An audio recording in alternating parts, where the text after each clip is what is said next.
Hello and welcome to today's episode of Let's Talk Loyalty and Loyalty TV. Today's guest has an incredible career in loyalty, working for over 13 years on many of the most exciting and innovative propositions that Starbucks now offers in the US market. Joy Das Gupta is now an independent loyalty consultant working for numerous clients, such as Brooks Running, and previously supporting brands like Coca-Cola, Stanley, Black Decker, Cisco Systems, and Samsung for Merkle. Joy caught my attention on LinkedIn from her posts with a number of insights and pitfalls that loyalty marketing professionals need to be aware of. And I knew our audience would love the chance to hear her perspective. I hope you enjoy my conversation with Joy Das Gupta from Das Gupta Consulting. So, Joy Das Gupta, welcome to Let's Talk Loyalty and Loyalty TV. Thank you, Paula. Nice to be here. It's so wonderful that the joys of social media and LinkedIn has given us this opportunity, Joy, to connect. I've been looking at some of the wonderful posts that you were putting on there recently on some of our content, but also it's just some helpful tips and tricks from your incredible loyalty career. And it caught my attention. And I always love to kind of hear from particularly consultants who have a really unique perspective, both in terms of the corporate side of loyalty and, of course, what you're doing now as an independent loyalty consultant. So lots to talk about, Joy, in terms of your journey to today. And I really want to pick your brains about what our audience needs to be thinking about. So before we talk about all of those insights, Joy, as you know, we always start this show, try to get a sense of what does our audience, what can they learn from you in terms of what's your favorite loyalty program and why? My favorite loyalty program right now is from a company called Grove Collaborative, which is based in the Bay Area of the United States. And they are a direct-to-consumer company that offers a subscription, but they have a clear mission, which is to reduce plastic use.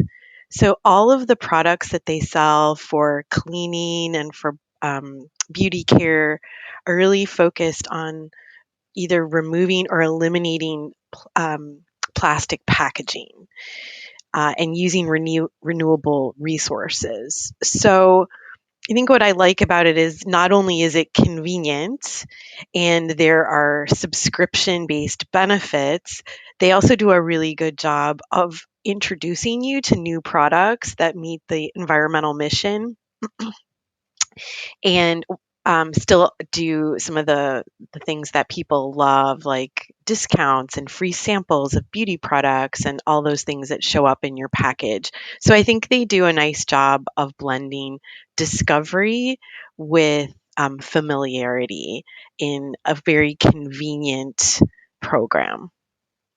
Okay, certainly a very unusual example, Joy, but I would say right on trend. Sustainability is a topic that loyalty professionals have to think about. Of course, brands at every level need to be thinking about. So wonderful to hear that example. And certainly for anybody listening to the show, we'll make sure to connect to that in the show notes. It sounds like it's still quite a small operation from the way you've described it being in the Bay Area. But if it's performing as well as you've said, it sounds like it's got plenty of potential. Well, that's where they're headquartered. It's actually a national company, and they are selling a lot of their products and their branded products in major retailers like Target in the United States. So they support the whole country, but no, it's not a large company. And I really wanted to bring an example that wasn't maybe one that listeners had heard of before, because there's some great innovations going out there in smaller companies. Indeed. And I know innovation is a key passion point for us on this show, Joy. I know it's a key passion point for you as well. So I'd love you to kick us off by talking us through, I suppose, some of the work that you've been doing. I know you've been involved in lots of different areas, whether it's mobile payments, of course, loyalty specifically. The flagship, I guess, corporate role that you've had, of course, has been in Starbucks. I know you were there for quite a long time. So would you talk us through how did you get into loyalty and some of the work that you've been doing? Well, like many people, I fell into it. I started working for Starbucks in 2005. And at that point, there were no loyalty programs at Starbucks or really in the marketplace other than things like airlines. Yeah. So, from various marketing and product roles at Starbucks in the US, working on everything from technology to coffee, we started to launch our first loyalty program. And it's the great thing about being at Starbucks for 13 years was we went through at least 4 iterations. We had to sunset a couple of programs because it was clear that they weren't making money. Even though customers may love them, that wasn't, a good balance.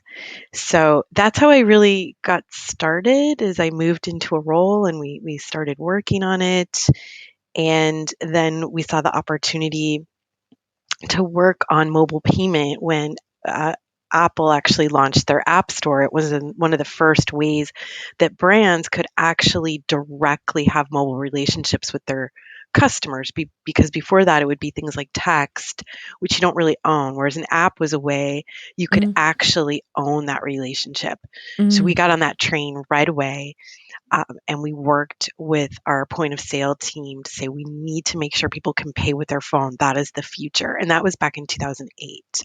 Wow. So that's how we got started. It's quite a vision, actually, Joy. When I think now we take mobile payment for granted, I think you told me off Mm. air that I think 50% now of the Starbucks payments are done by mobile.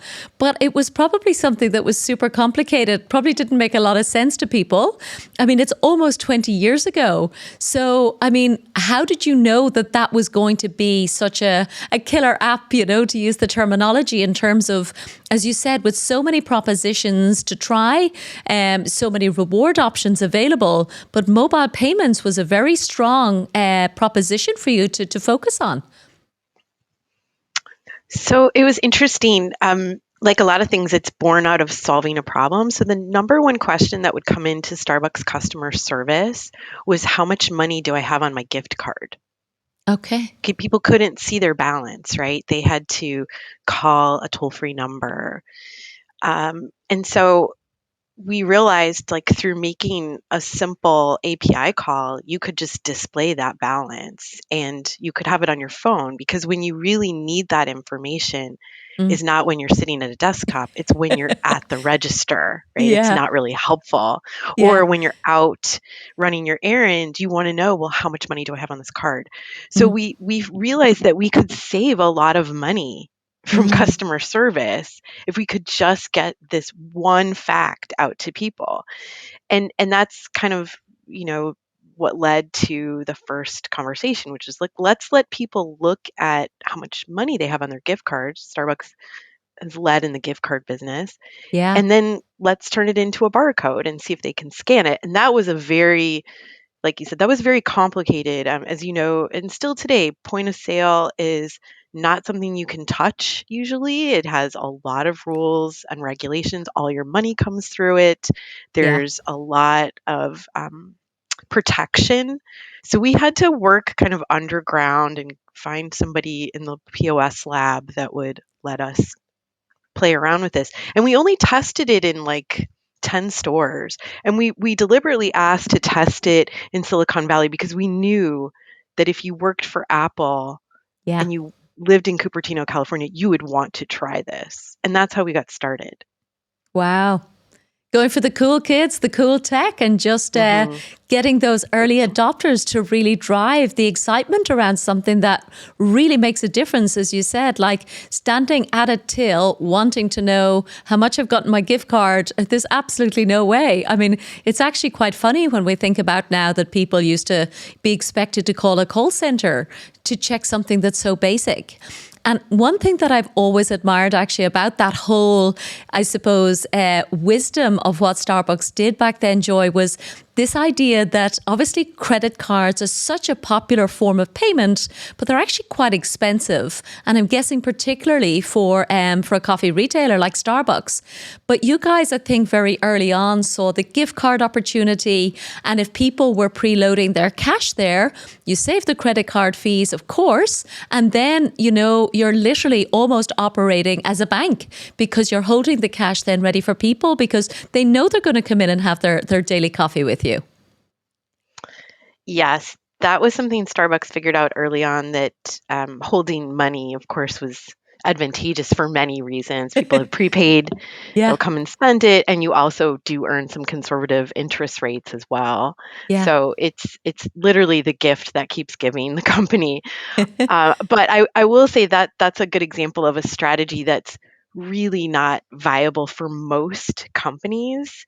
Starbucks is unique in having a highly giftable product that is Yes. a low ticket. So for $10, you can buy something at Starbucks, but most retailers and most brands, Mm. $10, it doesn't make a meaningful Yeah. dent Yeah. in the average price point.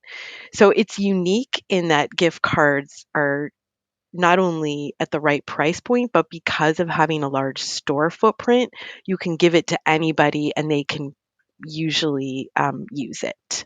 Yeah. Indeed.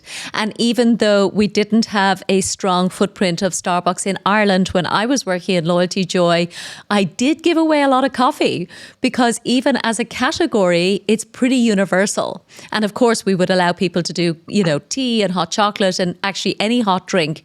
But anytime we decided we wanted to go out and just reward people for any random surprise and delight reason, coffee or chocolate actually was my other favorite one. It's just like, once we got the point of sale piece as well set up so that we could obviously have unique codes and make sure that there was no over redemption. But it is, as you said, it's a very unique category in its universal appeal for everyone. It's very unique. And we used to talk about gifting at Starbucks and have a gifting strategy. And when you do research, people will tell you they gift like their inner circle and then they gift an outer circle.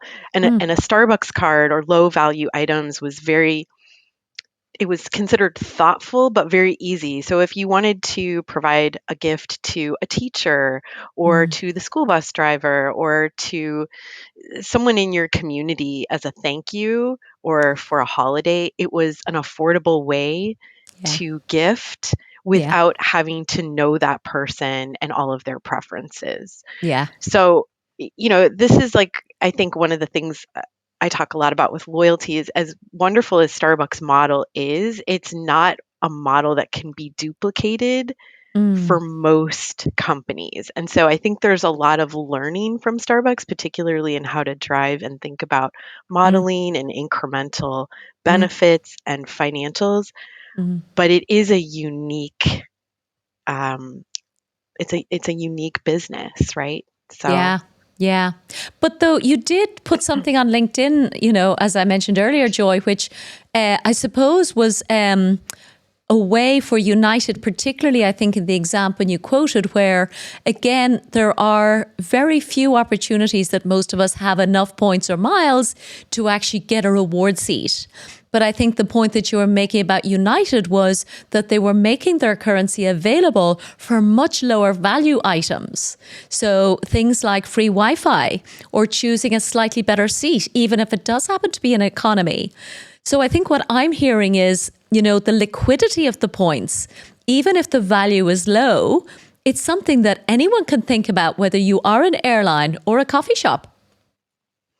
absolutely. And I think it was Merkle that just published their 2024 loyalty barometer, and you'll see year after year in their research that really the top reasons that people are dissatisfied with loyalty programs is it takes too long to earn a reward.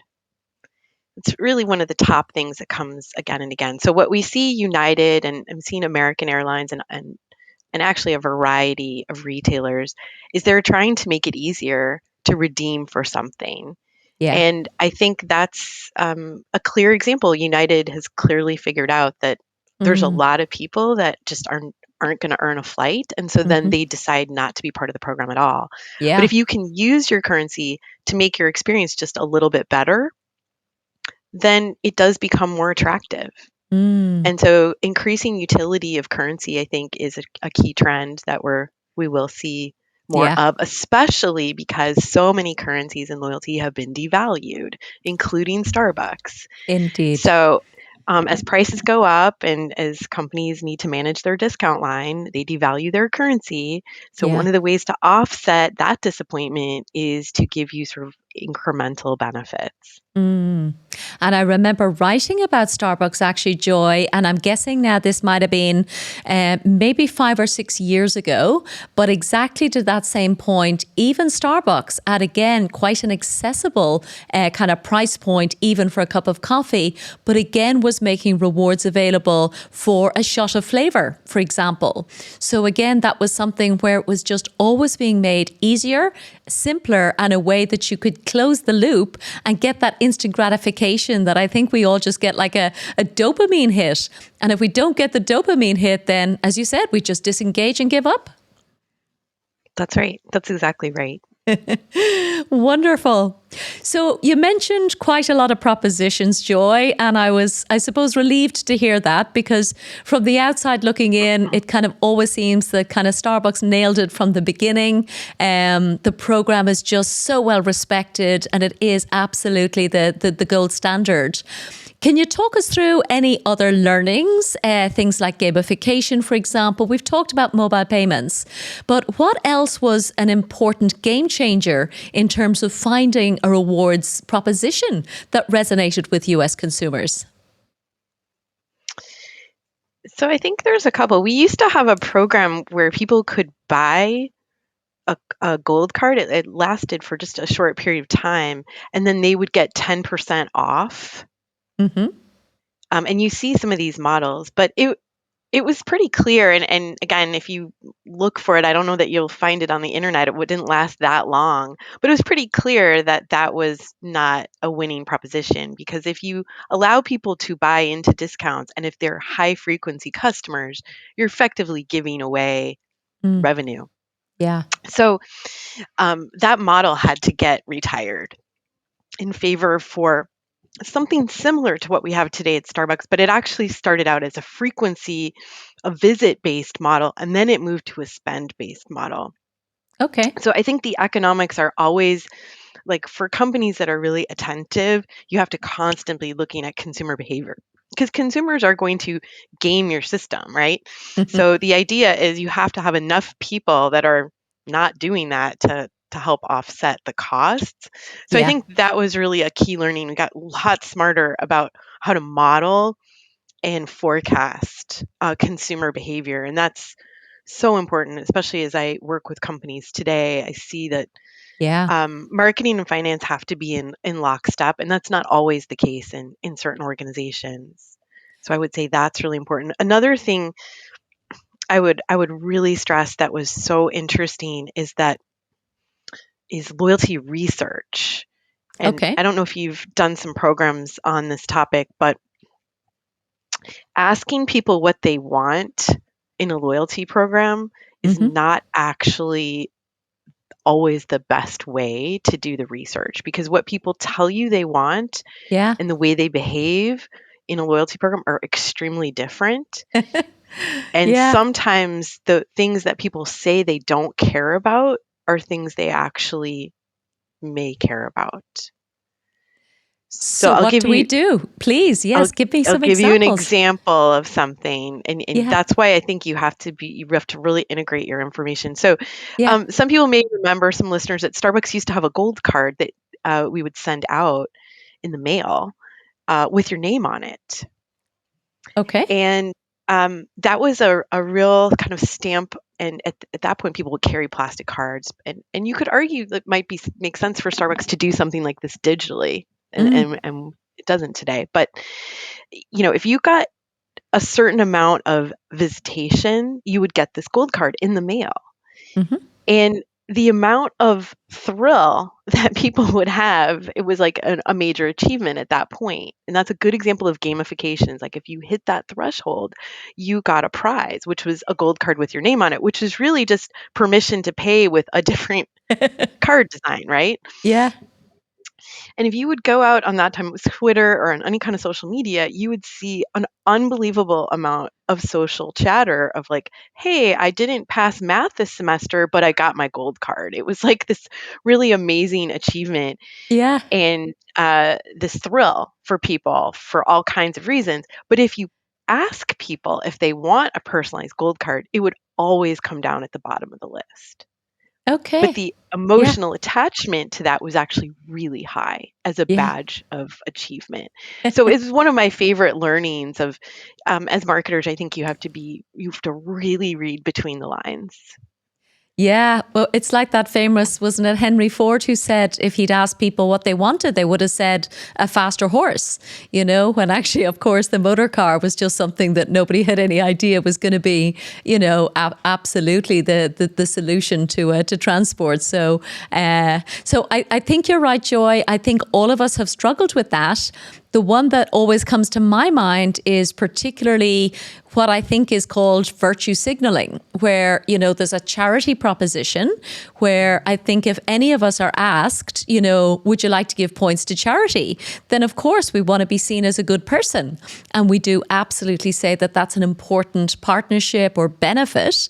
But any programs really that I've kind of seen figures on, the actual proportion of people who do end up doing the donating to charity is always much smaller, So I don't know if you've seen that, but for me, like if the points are available and I can do something for myself or give it off to a charity, I think I usually go for, the reward for me for all my hard work. That's a great example, and I feel like that was a constant conversation in Starbucks, just overall of the brand and Yeah. wanting to be very thoughtful about many things in terms of the environment and coffee farmers and support for those. But again and again, Yeah. you don't necessarily see people vote with their points that way. I think those are very important from a Yeah. brand perspective. I When agree. I think when Yeah. I think when companies get into challenges is when they tell themselves that that's Yeah. a major consumer motivator. Mm-hmm. So my sense is that, and I don't coach companies to necessarily get rid of those things, Yeah. but to try to coalesce around a single day or a week where you create a cornerstone event, Mm-hmm. because it is important to your brand and you do want to showcase some of the other things that your brand may work on, but not to make it a centerpiece Yeah. of the program. Absolutely. And it should be available. Absolutely. I would never say not. But I think for me, Exactly. it's about managing the expectations of what, behavior is going to change, whether there's going to be incremental spend based on that particular proposition. I don't think that that's realistic. But yes, nonetheless, there are people who want to do that. And for sure, we should facilitate it. In fact, for me, the single most important piece was understanding the value of what I might want to do to a charity, because I think, again, sometimes it's a case of donate points to charity without, specifying, for example, feed a child for a day, for example, as something which is much more tangible. And in that case, then I'm much more likely to say, okay, this is something that I know what I'm doing, rather than just kind of being a good person for the sake of it. So I think that specificity is something that I learned was an important factor as well along the way. I would agree with that 100%. People want to know Yeah. how their currency is being used and they want to see the impact. And we see that a lot with companies doing social impact reports. But Mm. I think that's a great opportunity for loyalty programs to connect those pieces more effectively. Mm. I agree with Absolutely. you. I think that's an opportunity that I haven't really seen that fully mined yet, at Yeah. least here in the US. Yeah, yeah. The one that I really wanted to quiz you about, Joy, given your expertise, is the whole area that you briefly alluded to around financial modeling. It was always the part that I struggled with the most. And you alluded to it earlier. And of course, it has to be done. In your experience, Joy, is it better coming from finance? Is it better coming from a loyalty team with data analysts? Or or I guess obviously, of course, it has to be done collaboratively, but what do you think is the best way to prove the incrementality so that everybody in the business is comfortable with the level of investment that's going into the program? Yeah, that is kind of the million-dollar question, right? Yeah. Um, so Starbucks has always been a very collaborative, cross-functional, and matrixed culture. So I I, bel I believe inherently that it does have to be a cross collaboration. Mm, If you make it the domain of just one team, then there isn't sort of co-ownership. mm, What I do see as a consultant is companies that try to outsource this to an agency. And I am a fan of many agency resources, but I'm not a huge fan of giving it to an agency other than, or a consulting firm other than to advise you. hmm. It's a model you have to own internally because it is so, Yeah. it's such a significant and important part of your business. So that's one thing I do feel I don't advocate just giving it to an external company Hmm. because your finance team will say, well, what were those assumptions and how did you arrive at it? And then it's invalidated and you spent a lot of money for a model that people don't necessarily believe in. Yeah. I also think it requires a very strong test and learn culture. And I Hmm. think Starbucks, again, is really one of the really best cases, is done so much offer testing. So you have to start with that to understand, well, what drives behavior? First of all, like what actually drives an extra visit or someone to spend an extra dollar? Mm. And then was that a profitable dollar spent? So you know that if you discount enough, of course you will drive more people and you'll drive more sales. So the trick is to figure out, well, how can you discount as little as possible to get Yeah. the maximum impact? And really you can only, I think, do that through testing. Okay. There's no So secret sauce. I don't think there is a secret sauce. And every customer base and brand is different in what motivates them. And your loyal customers Yeah. are motivated by different levers. So I really feel like a lot of the consulting work I do in Mm. working with a company right now is I'm like, what are your levers? Yeah. Let's figure out what those levers are. Let's test them. Let's figure Yeah. out what drives the most volume and efficiency. Yeah. And actually, you've reminded me of one of the, I suppose, high profile levers that Starbucks has done. And maybe since you've moved on from their Joy into your consulting work, but it's the whole idea of NFTs, which I know, exploded maybe 2, 3 years ago. I personally still never really understood why people were excited about it. But when I see a brand like Starbucks doing that, it does make me stop and think, well, maybe I should be experimenting with them. So what's your take on the whole NFT, explosion slash who knows what to call it? Yeah, I think it's an interesting question. That's called Starbucks Odyssey. Yeah. That was definitely after I left, so I don't have any kind of major Mm, insight as to how or why. Again, I would say Starbucks is unique. It is such a large company, and it does have an innovation culture, so it is willing to try new things. Similar to like Nike, I feel like is very innovative yeah. and can try things. Most companies, I don't think, have the luxury of the resources to carve out that kind of test platform. Mm-hmm. Uh, so Starbucks Odyssey, my gut is like still a very small number of people that participate, and they have to be motivated by digital assets, and that those digital assets gain value. That Mm, would skew more of a male audience and younger. mm-hmm. That's my gut. So I think it's an interesting experiment for Starbucks. I think it has absolutely no material impact on the business results of the company. So Okay. make no mistake that the app that Starbucks offers with the regular loyalty earn and burn discounts, the Yeah. challenges, the games, that's what's moving the needle. It's not going to be the NFTs. So whether or Okay. not the NFTs um, carry on, I don't know. Mm, Uh, I think NFTs might make sense for digital companies like gaming companies, for example, where they are core to their business. I don't know where it will go for Starbucks. yeah. Yeah. But So, as you said, the core earn and burn, the mobile payments, all of that kind of really, powerful levers, I guess, to use that terminology. Clearly, they're here to stay. And so much more, I guess, will always continue to evolve again with a company like that and a culture like that. So, an amazing backdrop for you then to move into consulting. What made you decide to go out into the big bad world and start to advise other companies? well, that's a combination of personal and professional, right? Okay. There's Yeah. a lot of flexibility when you can consult, and for working parents, that Mm, becomes often a necessity. And this is before COVID when people could work remotely more. mm, So that was part of the motivation. And then also just the curiosity of different companies and being able to apply Starbucks learning to so many different industries. yeah. I just love being able to work across different businesses. So Mm. it's just so much fun. And so that was part of the Amazing. motivation. Yeah. Yeah. So, what are you working on now that's so much fun? I love to hear people enjoy their work. I've done a lot of work for an athletic shoe company Hmm. over the past few years, and that's been really hard and really fun because it's such a competitive market. Yeah.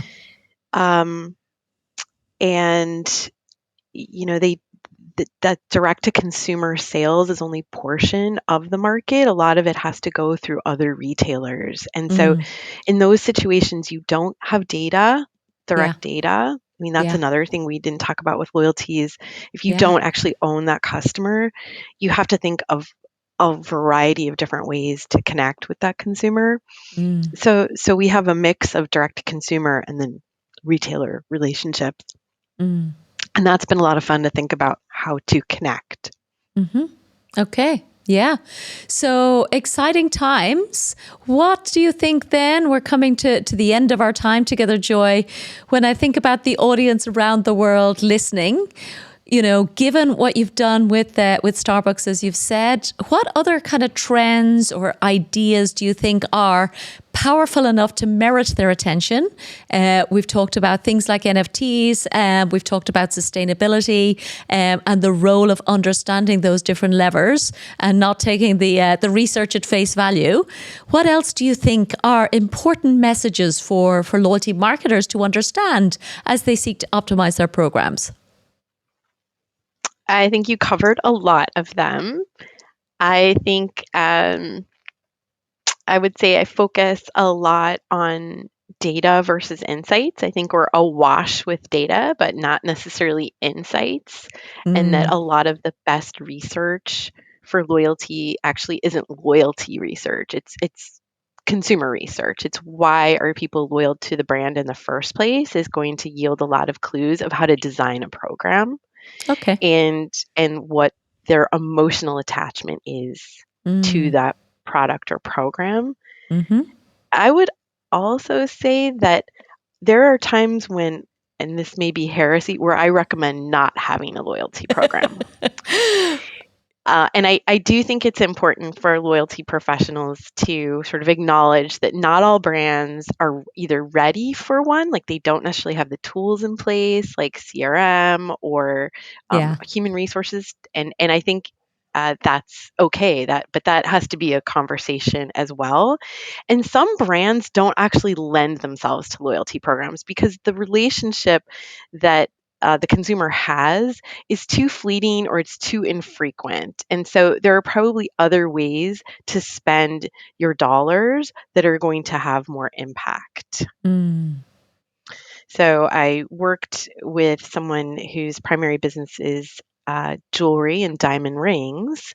And it's really hard to say, like, oh, you should have a program when somebody is coming in once, mm, right, to yeah. buy Yeah. their wedding ring. There's probably other marketing types of levers that you're going to want and need that are quite different from a loyalty program for Mm, diamond jewelry. yes. Yeah. I love the heresy, Joy. I think we're probably not provocative enough on this show sometimes. So thank you for saying that. And, the example I always give in that particular context is Apple, which of course is a significant spend. But as you said, the reason people buy Apple products is not because of any, currency or any rewards. It is for the core product itself. So, in any category where the product is good enough, and consumers perceive that massive difference, then absolutely save your dollars. It's not going to drive the business. Exactly. And so I think we have to be brave enough to say that, which is totally. You don't need a loyalty program, or you're not ready for a loyalty program until you have some of these fundamental pieces in place. I think that's really, really important, because it's not every business requires it, and we're getting into a situation now where there's so many programs out there that they all look alike. And the bar is getting higher and higher to differentiate. Indeed. And certainly in this part of the world, Joy, every brand in the Middle East wants to be the biggest, wants to be the best. And, the bar is so high that honestly, it is just a case of, well, what else can we do? We can't just give our products away. So what else can be done? So clearly plenty more thinking, plenty more opportunity for people like certainly you, Joy, and please God for us as well, for people listening to the show, listening for ideas. So listen, thank you for sharing your words of wisdom today, Joy. I always love to meet, particularly, people coming from this incredible corporate background and again, consulting across different categories now, because I think it does provoke much more inspiring conversations when you can start to learn from one vertical and apply it to another. Things like CPG and, you've talked about data, for example. To me, those kind of areas are still huge opportunities for loyalty professionals that we just haven't nailed yet. So we can look to airlines, we can look to hotels, we can look to Starbucks.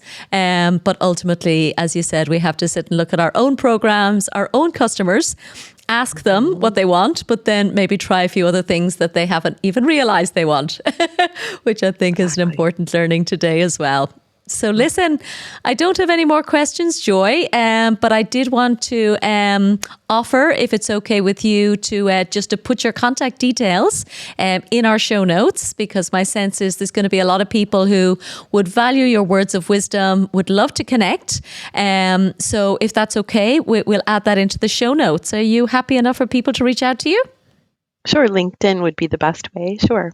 Okay, great. So listen, have you any final words of wisdom then, Joy, for our audience? It's been a joy from our side. And would love to hear any kind of final thoughts you have. Oh gosh, just don't be afraid to try new things, right? I'm all about innovation and building that culture of testing and risk taking. So yes, I don't have anything else. I think you have an incredible audience of people who are very knowledgeable. So it's just about keeping it up. Yeah. It is. And have fun along the way. I think I picked that up from you as well. Yeah. Absolutely. Yeah. Super cool. Great. Okay. So listen, as I said, it's been an absolute pleasure. Delighted to have been able to pick your brains and get some insights behind the curtains of what happened through your loyalty journey and what you're continuing to focus on. So Joy Das Gupta, thank you so much from Let's Talk Loyalty and Loyalty TV. Thank you, Paula.